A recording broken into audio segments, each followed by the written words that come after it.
আমি আপনাদের সঙ্গে রেলওয়ে নিয়ে একটা বিস্ময়কর তথ্য দিচ্ছি। সেটা আসলেই বলে আমাদের বোঝানো যাবে না। এটা আমাদের বাংলাদেশের রেলওয়ে। এটা জংশন, একটা থেকে আরেকটা লাইনে যাওয়ার যে জংশন এইটা। তো তখন একটা রেল আর একটা রেলের উপর দিয়ে এভাবে চলে আসবে।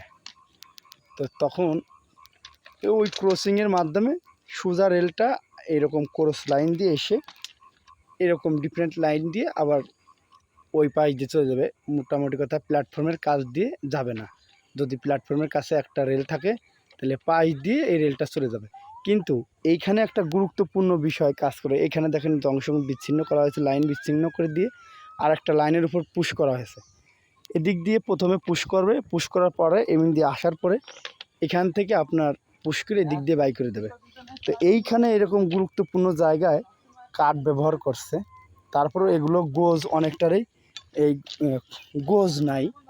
এ দেখেন গোজ নাই, আবার এটারও গোজ নাই।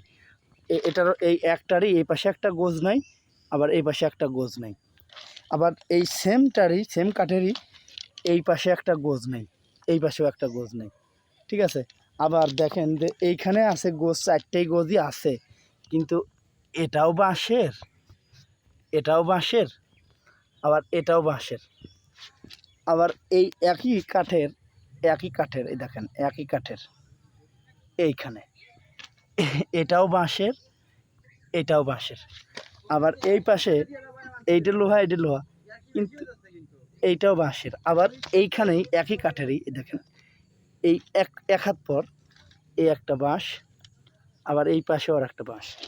তাহলে এত সুন্দর একটা লাইন ব্যবস্থা কিন্তু বাঁশের খরচে।